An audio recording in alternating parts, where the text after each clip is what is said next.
साथियों, चुनाव के समय किसानों को लुभाने के लिए बड़ी बड़ी बातें करते थे, लिखित में करते थे, अपने घोषणा पत्र में डालते थे और चुनाव के बाद भूल जाते थे। और आज जब वही चीजें जो इतने दशकों तक देश में राज करने वाले लोगों के मैनिफेस्टो में है, वही चीजें भारतीय जनता पार्टी एनडीए सरकार कर रही है, किसानों को समर्पित हमारी ये सरकार कर रही है, तो ये भांति भांति के भ्रम फैला रहे हैं। जिस एपीएमसी एक्ट को लेकर अब ये लोग राजनीति कर रहे हैं, एग्रीकल्चर मार्केट के प्रावधानों में बदलाव का विरोध कर रहे हैं, उसी बदलाव की बात इन लोगों ने अपने घोषणा पत्र में भी लिखी थी। लेकिन अब जब एनडीए सरकार ने यह बदलाव कर दिया है, तो ये लोग इसका विरोध करने पर, झूठ फैलाने पर, भ्रम फैलाने पर उतर आए हैं। सिर्फ विरोध के लिए विरोध करने का ये एक के बाद एक अनेक उदाहरण सामने आ रहे हैं। लेकिन ये लोग ये भूल रहे हैं कि देश का किसान कितना जागृत है। वो ये देख रहा है कि कुछ लोगों को, किसानों को मिल रहे नए अवसर उनको पसंद नहीं आ रहे हैं।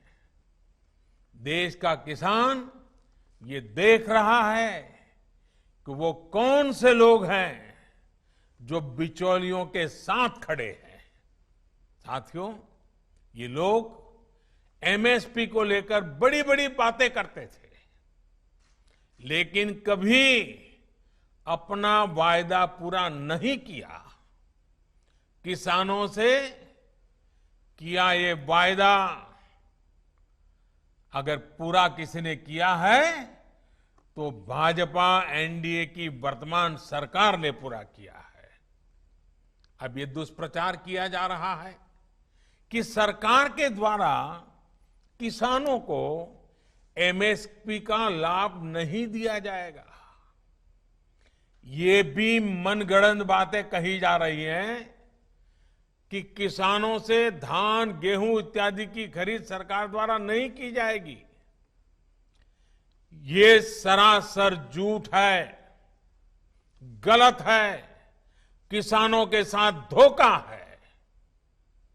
हमारी सरकार किसानों को एमएसपी के माध्यम से उचित मूल्य दिलाने के लिए प्रतिबद्ध है।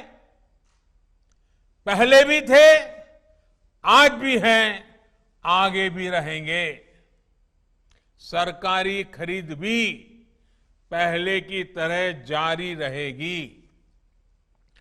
कोई भी व्यक्ति अपना उत्पादन जो भी वो पैदा करता है दुनिया में कहीं भी बेच सकता है, जहां चाहे वहां बेच सकता है। अगर वो कपड़ा बनाता है, जहां चाहे बेच सकता है। वो बर्तन बनाता है, कहीं पर भी बेच सकता है। वो जूते बनाता है, कहीं पर भी बेच सकता है। लेकिन एकमात्र केवल मेरे किसान भाई बहनों को इन अधिकारों से वंचित रखा गया था, मजबूर किया गया था। अब नए प्रावधान लागू होने के कारण किसान अपनी फसल वो देश के किसी भी बाजार में अपनी मनचाही कीमत पर बेच सकेगा।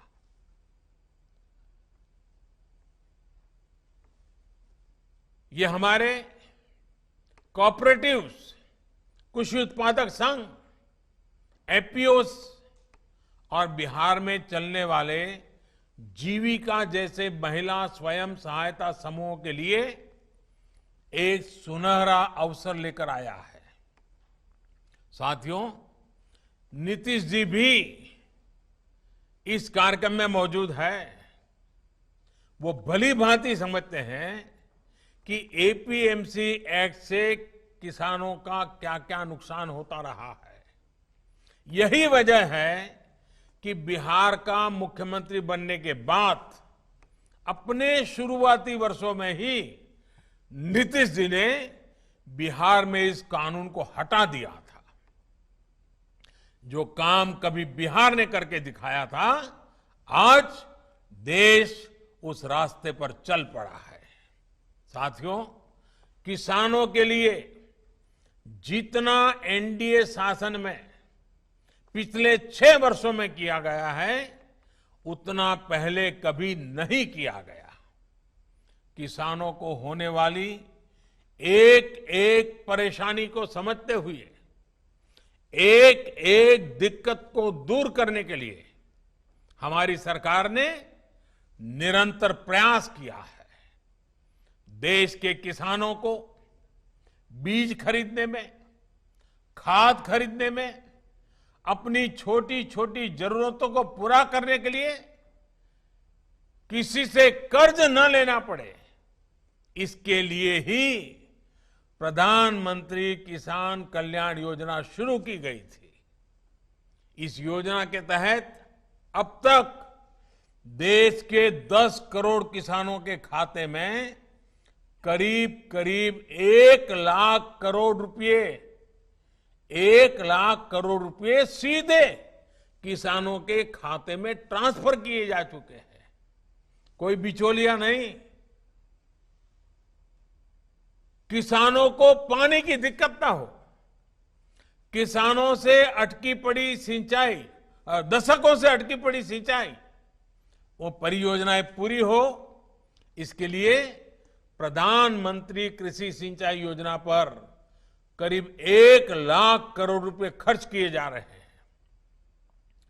वो यूरिया जिसके लिए लंबी लंबी लाइनें लगती थी, जो किसानों के खेत में कम और फैक्ट्रियों में ज्यादा आसानी से पहुंच जाता था, अब उसकी 100% निम कोटिंग की जा रही है। आज देश में बड़े स्तर पर कोल्ड स्टोरेज का नेटवर्क तैयार किया जा रहा है।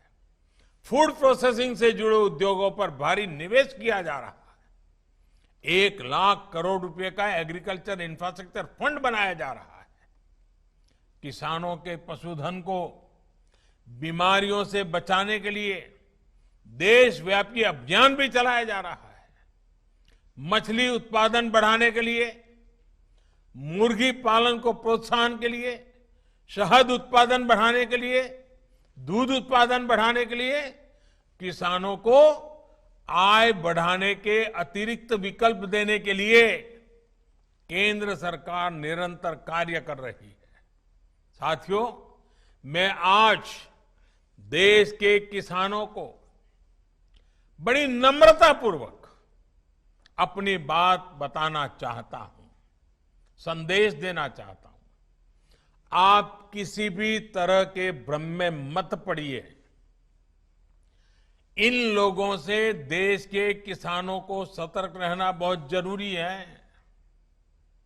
ऐसे लोगों से सावधान रहें जिन्होंने दशकों तक देश पर राज किया और जो आज किसानों से झूठ बोल रहे हैं।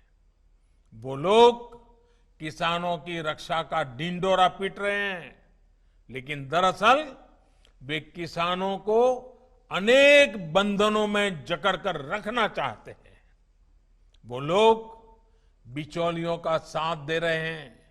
वो लोग किसानों की कमाई को बीच में लूटने वालों का साथ दे रहे हैं।